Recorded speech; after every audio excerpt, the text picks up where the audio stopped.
193. Representing the appellant, MyWebGrocer Inc., is Bridget Acey. Seated at council table with Ms. Acey is Mr. O'Neill. Representing the appellee, David Tanzer, is Karen McAndrew. Seated at council table with Ms. McAndrew is Ms. Higgs. Thank you very much. Counsel? This is great. Some of my favorite lawyers. Good afternoon, Your Honors. Good afternoon again. MyWebGrocer promptly offered to pay Mr. Tanzer exactly what he was owed for his phantom shares, a payout based on the $56 per share price of common stock. The phantom share plan always said in plain language that upon reorganization as a corporation, the plan would be amended so that the conversion of phantom shares would be to common stock and not to distributional interest. Mr. Tanzer has no claim to a larger payout here. I'd like to begin by explaining why the Superior Court's summary judgment ruling finding a breach of contract must be reversed, and if time permits, also address some of the key errors in the trial and the verdict. MyWebGrocer did not breach its obligations under the phantom share plan. The plan did not promise participants 10% of the equity of the corporation forever and ever. The plan, that language that Mr. Tanzer relies on and that the Superior Court relies on is not in the plan. The Superior Court looked to a formula that was in section 5.2 of the plan. That formula would have governed had there been a realization event while the company was an LLC. But it's undisputed that section 5.2 of that plan for the LLC was never triggered. There was no realization event at that time. What was triggered was section 5.5 of that plan. And that's the section that said if the company reorganized as a corporation other than for an initial public offering, the plan would be amended. And it would be amended specifically so that the conversion of phantom shares would be to common stock and, quote, not distributional interests. Only that section was triggered, and there are at least 3 powerful pieces of textual evidence that the drafters of the plan never intended for that formula in section 5.2 to carry over. The first is that the formula in 5.2 was expressly incorporated into another section of the plan, section 5.3. That also governed a potential realization event while the company was an LLC. That plan language shows the drafters knew how to expressly incorporate the formula. They did so with express language when they intended to do so. The fact that they did not do so in section 5.5 shows it was not intended to apply there. The second piece of critical textual evidence is that section 5.5 does not merely say that the conversion of the shares would be to common stock. It also adds, and not distributional interest. That formula in section 5.2 was a formula that would have yielded, had it been triggered, a percentage distributional interest in the LLC. That by definition is what a distributional interest is. 5.5 is expressly disavowing that as the measure of conversion after reorganization. And a third piece of textual evidence is that it's not workable to pick that formula up and try to drop it in to section 5.5 and to have it govern after the company reorganizes as a corporation and issues common stock.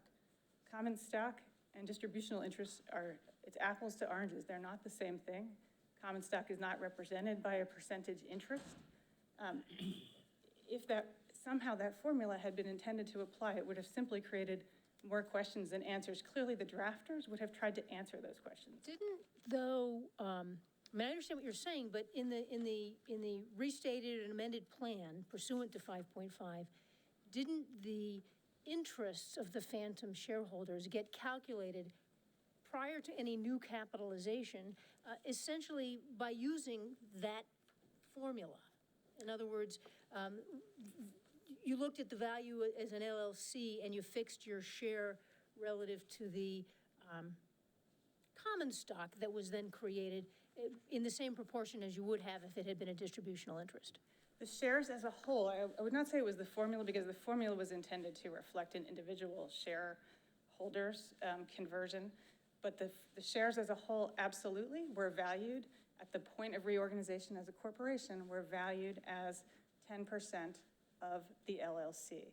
And that's reflected in the capitalization charts, which are in the printed case at 329 to 30, and also reproduced in the briefs. And to briefly summarize, at the point of reorganization, just before reorganization as a corporation, MyWebGrocer had 25 million ownership units. That's the LLC. And roughly 10% of those are represented in the accounting as the phantom shares, which I've not realized, but they are certainly accounted for as potential interest. At that point, the entire entity undergoes a reverse stock split that divides all of the ownership interest by 10. I bring that up because I think it's somewhat confusing because that's a division by 10, and the formula that Mr. Tanzer relies on has the 10%, but those are entirely unrelated. The stock split divided everyone by 10. And then at that point following, and that was to avoid, to limit tax liability under Delaware law. It reorganizes as a corporation. The phantom shares are equated with stock at the outset based on that 10% value. They're accounted for as 254,000 shares of common stock. So if MyWebGrocer had used the authority under 5.5 to adopt an amended plan pursuant to this conversion to a corporation, not as a way of setting up an IPO, to adopt a completely different formula that didn't, that wasn't consistent with this notion of 10%, albeit 10% at the time before you start bringing in more capitalization and therefore diluting the percentage interest. If they'd done something dramatically different, would that have been okay under 5.5? It's hard to answer hypothetically without knowing exactly what was done, but certainly we don't dispute that this plan is governed by the obligations of good faith and fair dealing. And had the reorganization and the amendment of the plan been done in bad faith in a way that did not account for the value of the shares, we don't dispute that the plan participants would have had a remedy. The point is, to go back to what happened both at the point of reorganization and at the point of realization, the shares were absolutely treated fairly. I think at least two critical takeaways on how the shares were treated. First of all, they were accounted for as 10% of the value of the LLC at the point of reorganization. Second, and this is where the post-capitalization chart shows, the percentage dilution that happens after the investment dilutes everyone equally. The phantom share plan is diluted in exactly the same way as the common stockholders. And third, there were three, and third, at the point of payout, there is absolutely no dispute the shares receive the same per share value as the stockholders. But as opposed to the common shareholder, aren't the phantom shares in part in lieu of a higher salary, which creates a different interest in their value? No, Your Honor, it does not affect how the shares would be valued. The fact that it was a form of incentive it's an offering, it's a benefit to the employees that's offered that allows, this is how phantom shares work and how stock options work. They're very similar. It allows the employees to share in the upside of the company's value. The expectation would be exactly what was met here. They're sharing in the upside of the stock price. And they did share in that upside. And I think it's important to remember that percentage dilution is not a bad thing. New investment in a company that dilutes the ownership stakes of the existing stockholders is common, it's expected, and in the case of a startup, it's typically a very good thing. It makes the pie bigger. It's the opportunity for the company to grow. Here, the stock value triples in 5 years after this investment. Everyone benefited from the Stripes investment that diluted the ownership stakes. Yes, it's a smaller slice of a pie, but it's of a much bigger pie. And if you think, would you rather own 50% of the startup that your brother started in the garage or a tiny fraction of a percent of Amazon? It's not even a question. The growth that allowed this company to eventually cash out those shares at $56 is fueled by that investment in 2009. I'm sorry. So growth is a stated purpose of the plan, right? The intended purpose of the plan, yes. Growth of the company. Employees to share in the growth of the company. Right. Why isn't that incentive? Why isn't that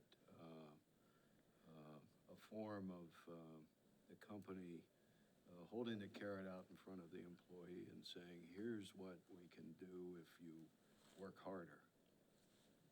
So if Your Honor is asking, why isn't it wages for purposes of the wage statute? That's a very specific question. And I think the court in the Stowell case defined wages in a way that's consistent with how wages are defined in similar statutes across the country, which is remuneration for services rendered. And as we cited in our briefs, there are a number of cases that address stock options and one that addresses phantom shares that hold that that type of a contingent future interest is not a wage for purposes of the wage statute. It's very unlike the kind of commission payment that the court found to be wages in the Stowell case. That was a specific contractually agreed upon and readily ascertainable payment that an employee is receiving on a commission basis. It's very different. At the point at which these shares were awarded, they had no value. They never had any guaranteed payout value. There was multiple contingencies unrelated to the employee's services that would ultimately determine whether the shares would pay out and at what level. And I think that's proven most clearly by the fact that they were paid out. The shares tripled in value for the 5 years after Mr. Tanzer left employment. The only value that matters for the purpose of the wage statute is when it's due, right? And at the moment it's due, at the moment there's a realization event, then the fact that the value of those had been uncertain for the preceding 5 years is sort of irrelevant, isn't it? I mean, you know what the value is the moment there's a realization event, and that dictates the amount he's entitled to be paid. Why shouldn't the principles that cause us to do double damages for failing to pay somebody what they're due as wages when they're due apply starting at that moment? Let me offer both a statutory and a policy argument on that, Your Honor, in response. With respect to the statute simply does not work that way. There's no way to fit this kind of contingent, unspecified promise of a potential payment into the wage statute. And Mr. Tanzer has no response to our point that, in fact, that would likely be illegal. I mean, the wage statute requires that wages be paid timely, that they be paid in cash or check, that they be paid promptly upon an employee's discharge. None of those things could possibly happen with a contingent benefit like a stock option or a phantom share. So it's just trying to squeeze something into, it's a square peg in a round hole. There's no way to satisfy it. And as a matter of policy, I think the legislature's intent that employees be paid their wages promptly and be paid in cash is easy to implement, and wages are not generally disputed. The amount that's owed, the employer's obligations are clear. They should be paid on time. But requiring employers to satisfy those obligations with this type of contingent benefit, where there is the chance for a dispute or there is the possibility for a good faith dispute, is going to deter employers from offering these benefits at all. Can you quickly, I know you're running out of time, but you say in your brief, well, if we rule your way on the contract issue, we don't have to reach the other one. Tell me a little bit about that. Isn't it possible to conclude that the employer, by not advancing even the amount they conceded was due promptly, that there's a bad faith issue regardless of whether your interpretation of the contract is right? No, Your Honor, not on this record, because first of all, Mr. Tanzer has not made that argument. We argued in our opening brief that the case would be reversed in its entirety if the summary judgment ruling were reversed, and that has not been opposed.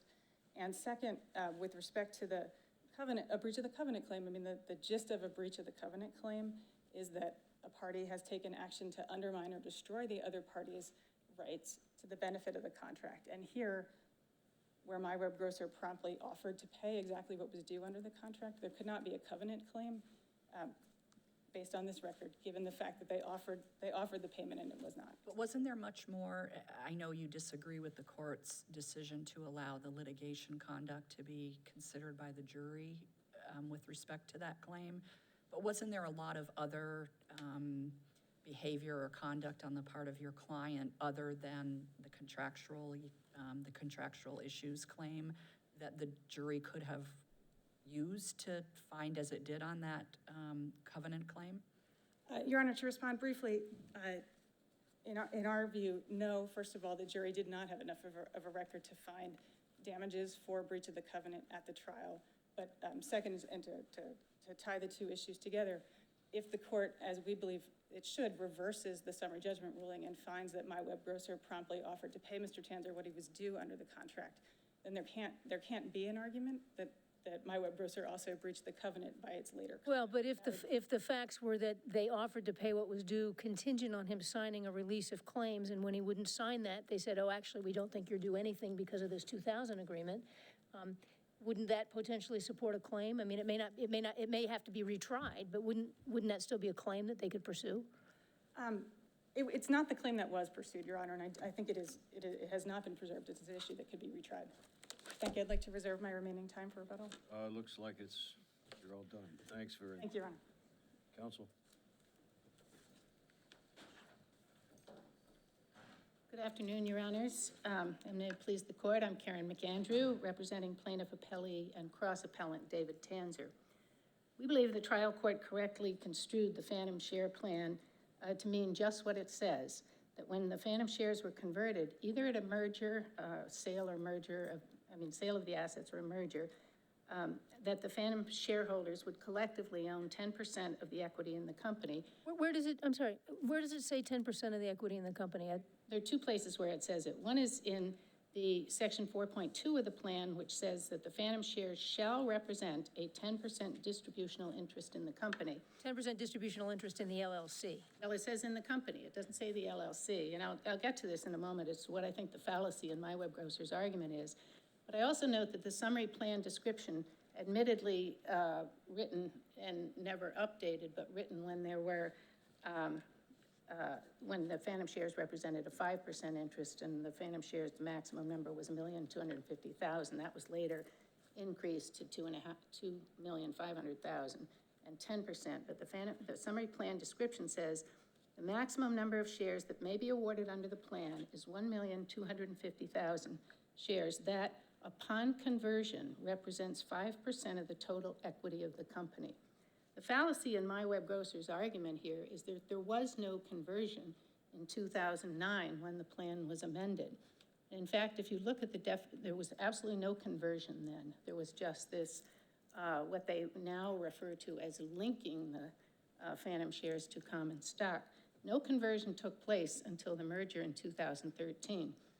And if you look at the definitions in the phantom share plan, there is a definition of a realization date, and Ms. Acey referred to a realization date. The definition says that a realization date happens when there is either an event under 5.2 or an event under 5.3. 5.2 is a merger or sale, 5.3 is an IPO. There is no separate event under section 5.5. 5.5 doesn't trigger anything except a slight change in the language of the plan to say that we're converting to common stock. You don't have to take the intermediate step of converting to distributional interests and then to common stock if the company's now a corporation. Can you walk through with me, I'm looking at 5.3, the IPO provision. Right. And I'm looking at the illustration, and I want to Yes. make sure I'm understanding it right. So in order to do an IPO, you sort of convert to a corporation, and then you issue new shares that brings in new capital. You authorize new shares for use in the IPO. But if you look at the example that is set out Yep. in 5.3, it says that the company converts to a corporation. It says on the date of the IPO or at the date of the IPO, you convert, phantom shares are converted to distributional interests. Yep. And then the distributional interests are calculated to equal 10% of the stock that is issued in the IPO. The stock has already been issued. Now, So- actually, it says, in the example, it says if there were 25,000 shares of common stock of the company outstanding on the date of the conversion of the company from a limited liability company to a corporation. In other words, I'm reading that as you're taking 10% of the stock before you throw in a whole bunch of new stock to raise new capital. I don't believe so, Your Honor, because it says, the paragraph previously says on the date of the IPO, and it actually says 25 million shares, not 25,000. 25 million, I believe, is the number that were included in the IPO. And that is consistent with the summary plan description, which says that upon conversion, it represents a percentage interest in the company. Not prior to conversion, but upon conversion. Can I go back, when you say it says, at the time of the IPO, it says immediately prior thereto or coincident therewith.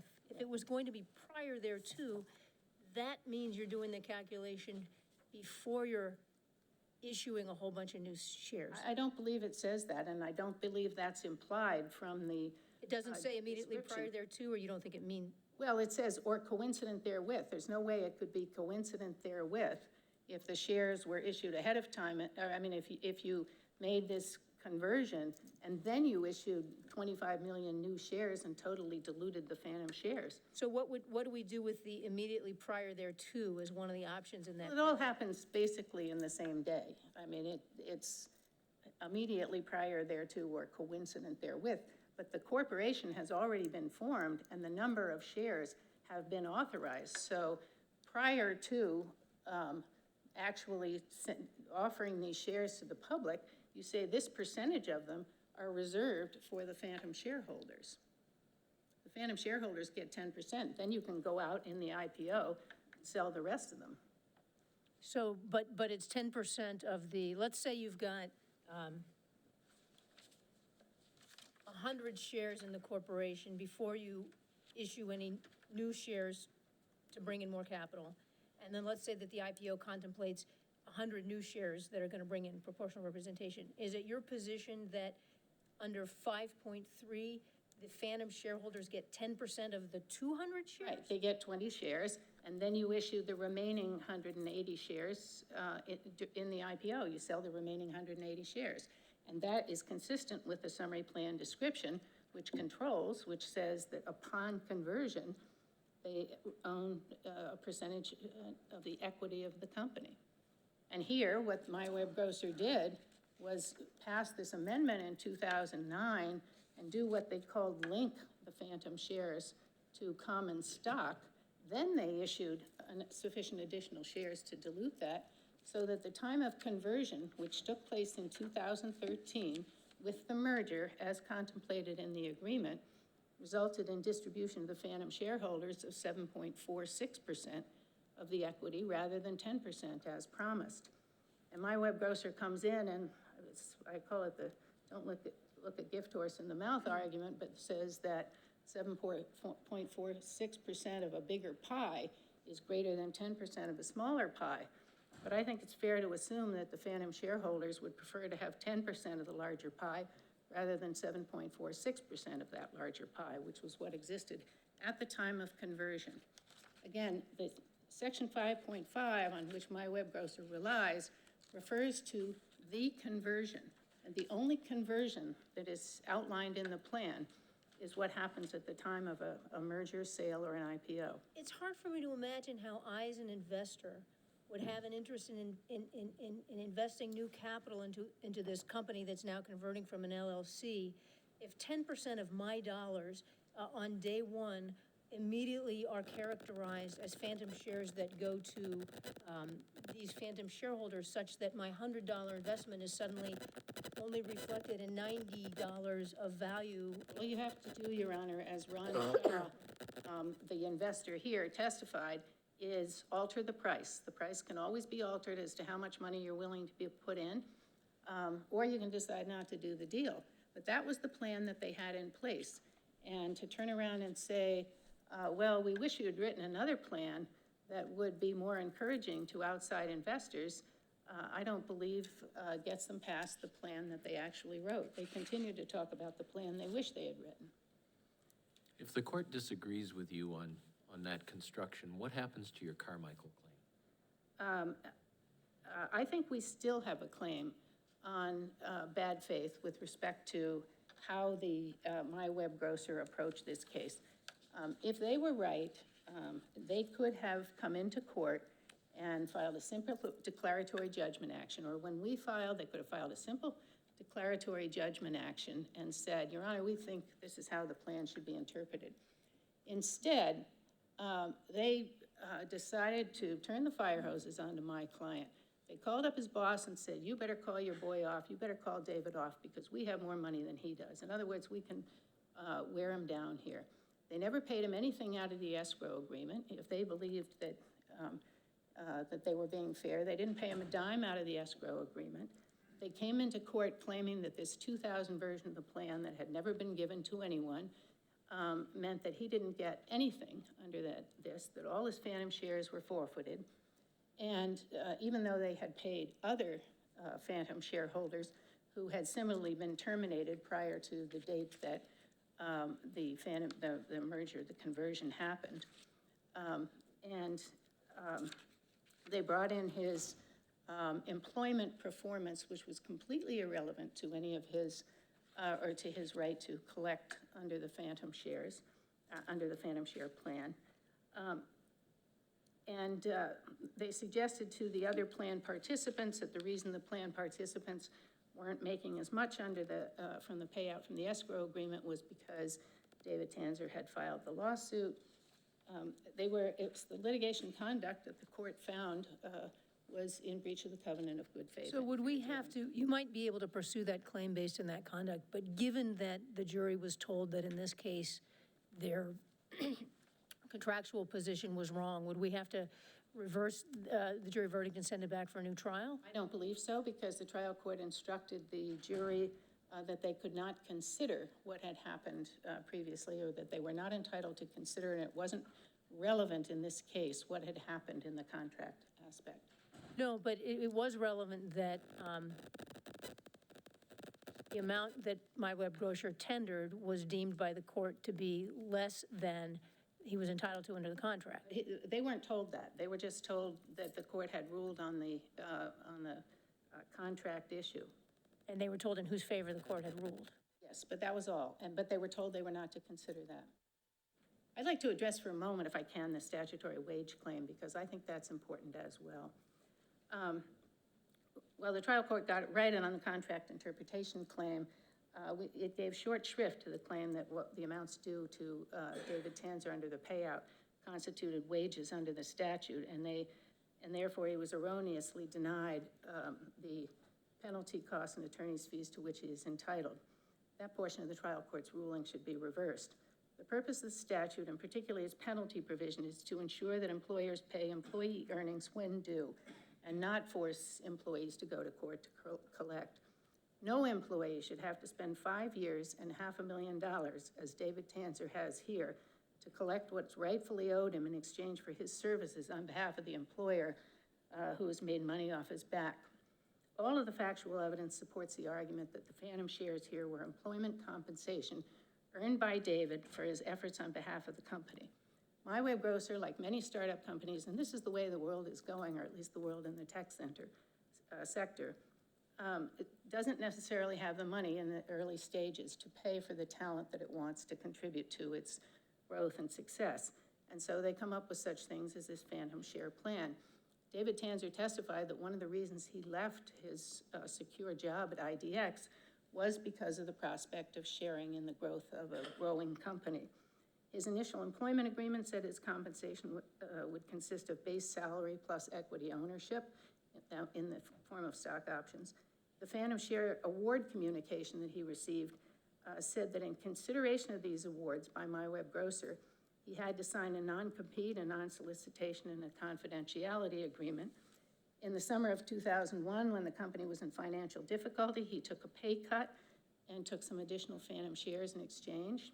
How do you respond to the argument that, in contrast to wages, which are pretty readily ascertainable, you should be able to figure out when somebody leaves how much you owe them for wages, and that's why we provide these penalties for not paying them promptly, that these phantom shares are contingent up until the realization event, and then there's some complexity to calculating them, and it would be improper to require the immediate payment and penalize it that way. Well, once the conversion happened, or once the realization date arrived, there's no confusion in calculating them. That's a simple computation. It's much like the commissions in Stoll, where they may not be payable. Commissions aren't payable until sales are realized. In some circumstances, sales may not be realized or completed until quite a bit later, over a period of time. Sometimes commissions are factored on payments that may be made periodically over time. But that doesn't mean that they weren't, once the conversion and the realization date happened, they were easily calculable. And we didn't make any claim that they were due or owing prior to that time, prior to the conversion. The trial court analogized these to lottery tickets with no guarantee that they'd ever pay out. But if these phantom shares were a lottery ticket, they were a ticket whose number came up in 2013, and the obligation to pay became absolute at that time. David Tanzer didn't file prior to then. He waited until they became payable, and that's when he made the claim that the wages were supposed to have been paid and weren't. We believe that the trial court's ruling on the statutory wage claim should be reversed. And then very briefly on the bad faith and punitive damages and attorney's fees, we believe that the bases for these awards of compensatory and punitive damages and the proposed awards of attorney's fees are fully laid out in the trial court's post-trial motion rulings and in our briefs, so we'll rely on those. Thank you, Your Honor.